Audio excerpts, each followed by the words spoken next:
दोस्तों इस लेक्चर में हम लोग पढ़ेंगे रोटेटिंग मैग्नेटिक फील्ड।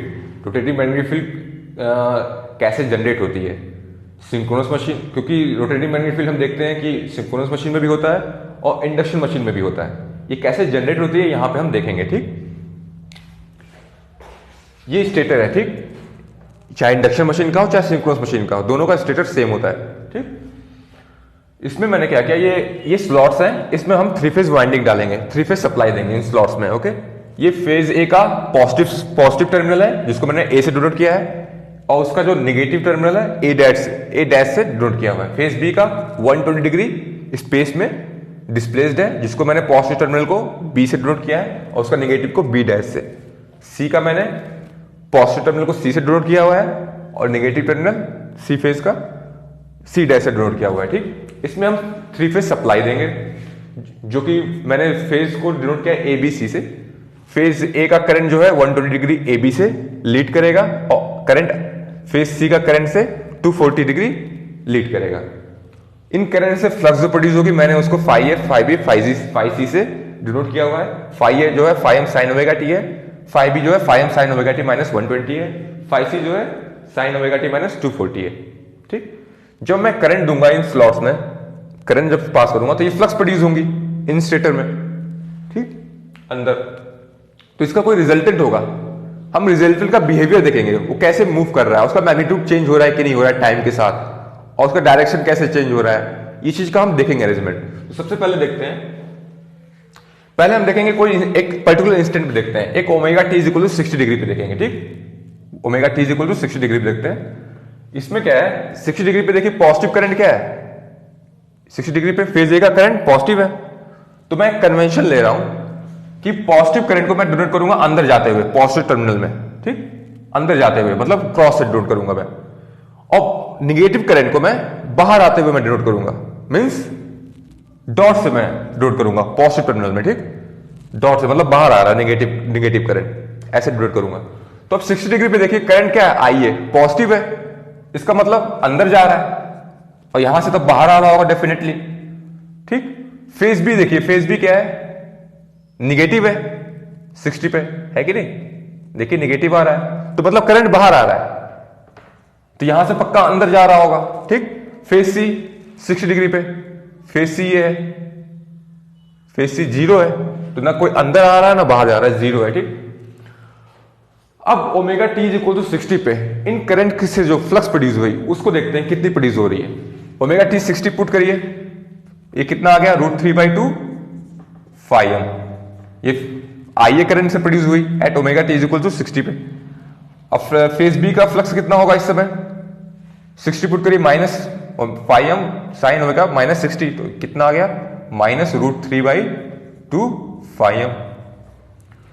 इसमें तो करंट फ्लो ही नहीं कर रहा, ये 0 आएगा, वैसे भी आप पुट कर लीजिए, 60 माइनस 240 माइनस 80, ये 0 आ गया, है कि नहीं। तो हमें पता चल गया कि फ्लक्स का मैग्नीट्यूड पता चल गया, कितनी मैग्नीट्यूड है। ठीक, अब डायरेक्शन की बात करते हैं। फेज ए में करंट अंदर जा रहा है, यहां से बाहर आ रहा है, डायरेक्शन ये होगा, है कि नहीं, यहां से बाहर आ रहा है, डायरेक्शन ये होगा। फेज ए की जो फ्लक्स का डायरेक्शन ये रहा, फाई है। फेज बी करंट बाहर आ रहा है, यहां से अंदर जा रहा है, तो इसका डायरेक्शन देखते हैं, यहां से बाहर आ रहा है, डायरेक्शन इसका क्या होगा, है कि नहीं, ये डायरेक्शन हो गया। एक इसका फाई बी का मैग्नीट्यूड हमने पहले निकाल दिया है, √3/2 फाई एम, √3/2 फाई एम, दोनों इक्वल है मैग्नीट्यूड, डायरेक्शन ये हो गया। अब इसका रिजल्टेंट कुछ इस तरह होगा इसके बीच में, है कि नहीं, उसका रिजल्टेंट निकाल लेते हैं। ठीक, फॉर्मूला लगा दीजिए, a² + b² + 2ab cos theta, है कि नहीं। ये कौन से, ये सारी जो बात कर रहे हैं हम किस पे कर रहे हैं, omega T is equal to 60 पे बात कर रहे हैं हम लोग। ठीक, तो उसका मैग्नीट्यूड क्या है, a² + b² + 2ab cos theta. a² कितना हो जाएगा, √3/2 फाई एम का 3/4 फाई एम स्क्वायर। ठीक, इसका क्या हो जाएगा मैग्नीट्यूड, सिर्फ मैग्नीट्यूड लेंगे इस समय, 3/4 फाई एम स्क्वायर, है कि नहीं, प्लस 2ab, 2 इंटू √3/2 इंटू √3/2। ठीक, कॉस कितना है, इन दोनों के बीच का एंगल निकाल लेते हैं, एंगल ये निकालते हैं, तो ये कितना है यहां से, इस 90 डिग्री, है कि नहीं, एंगल की बात करते हैं तो ये एंगल यहां से यहां तक ये कितना है 120 है कि नहीं, यहां से यहां तक, क्योंकि स्पेस में फेज जो है वो भी 120 डिग्री अपार्ट है कि नहीं। तो ये वाला एंगल फाई भी इसके कितना है परपेंडिकुलर है कि नहीं, ये भी 90 हो गया, फाई भी जो है। तो 90 प्लस 120 प्लस 90 कितना हो गया टोटल 300 हो गया है कि नहीं, 300। तो ये कितना बचा, ये यहां से यहां तक पूरा 300, तो ये कितना आया 60 डिग्री होगा कि नहीं। मतलब इन दोनों के बीच का एंगल जो है, इन फ्लक्स के बीच का एंगल 60 डिग्री है। तो cos 60 पुट करिए, ठीक।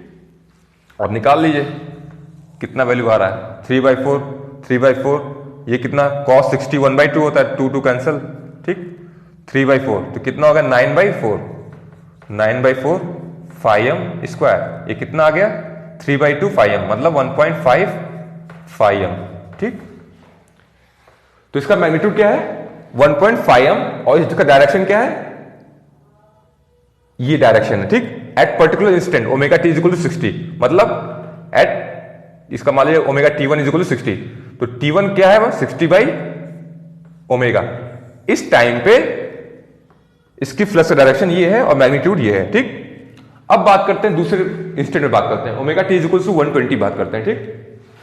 120 पे क्या है केस है,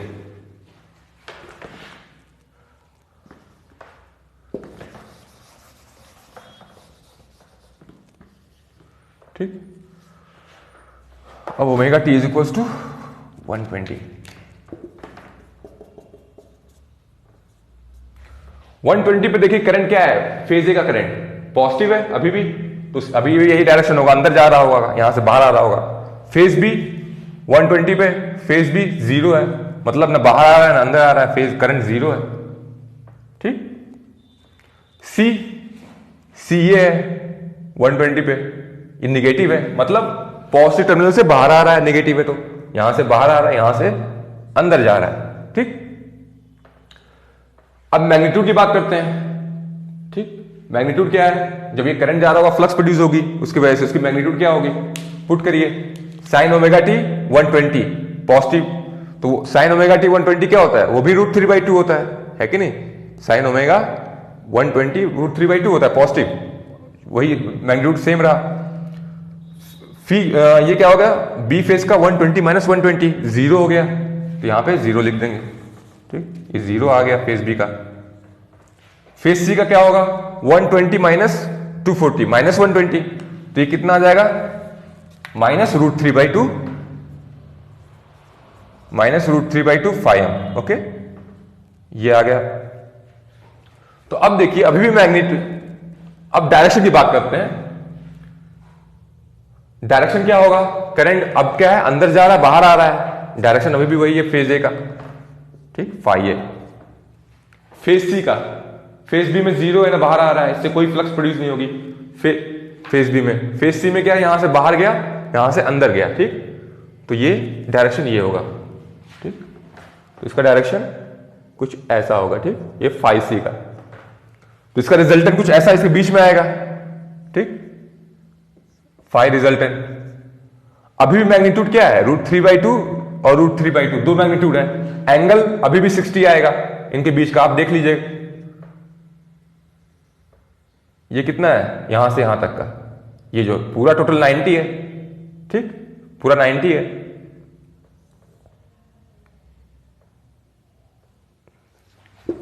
ठीक। ये एंगल कितना है टोटल, ये पूरा यहां से यहां तक का 120 है कि नहीं, पूरा 120,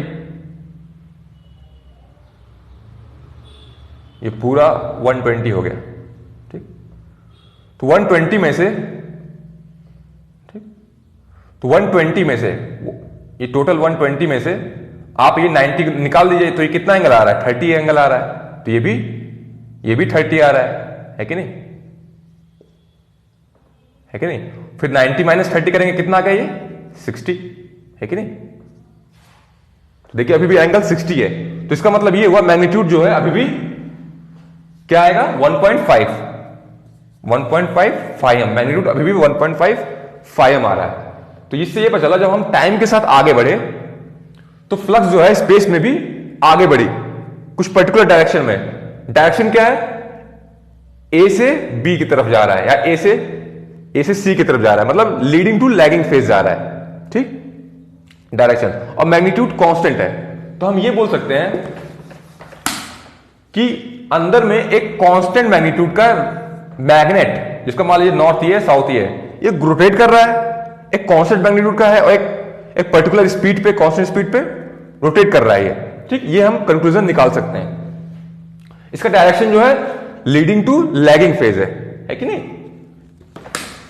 मैं एक एग्जांपल देना चाहूंगा, जैसे आप मैरिज फंक्शन में आप देखेंगे वहां पे लाइटनिंग सजी हुई होती है, लाइटनिंग घूम रही होती है, बहुत सारे तरह की लाइटनिंग होती है, देखेंगे ऐसे घूमती हुई नजर आएगी, कोई ऐसे घूम रही होगी, है कि नहीं। वो होता है एक्चुअली क्या है कि उसमें बहुत सारे बल्ब लगे होते हैं, ठीक, बल्ब लगे होते हैं, तो एक जलता है, फिर बुझ जाता है, फिर दूसरा जलता है, फिर वो भी बुझ जाता है, फिर तीसरा जलता है, वो बुझ जाता है, ठीक। तो हमें ये लगता है कि जो लाइट है मूव कर रही है कि नहीं, हमें लगता है लाइट मूव कर रही है। तो जो सबसे पहले जला था, ठीक, उसके बाद जो जला, बाद में जो जला, उसकी तरफ मूव कर रही है, मतलब जो लैग कर रहा है कि नहीं। तो ऐसे ही फेज में भी है, पहले फेज ए मैक्सिमम लिया, फिर फेज 2 मैक्सिमम लिया, फिर फेज 3 मैक्सिमम लिया, ये सब लैग कर रहे हैं। तो हमें लग रहा है फ्लक्स जो है इसके बाद यहां पे आ गई, फिर इसके बाद फ्लक्स इसके पास गई, है कि नहीं, फ्लक्स भी मूव कर रही है। तो लीडिंग टू लैगिंग फेज की तरफ फ्लक्स मूव करती है, ठीक। इससे हमें ये पता चला।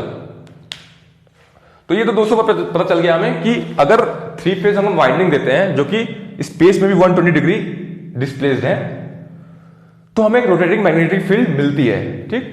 अब इसके जो एडवांटेजेस हैं, इस रोटेटिंग मैग्नेटिक फील्ड की वजह से रोटर क्यों मूव करता है, इस चीज को हम नेक्स्ट लेक्चर में देखेंगे।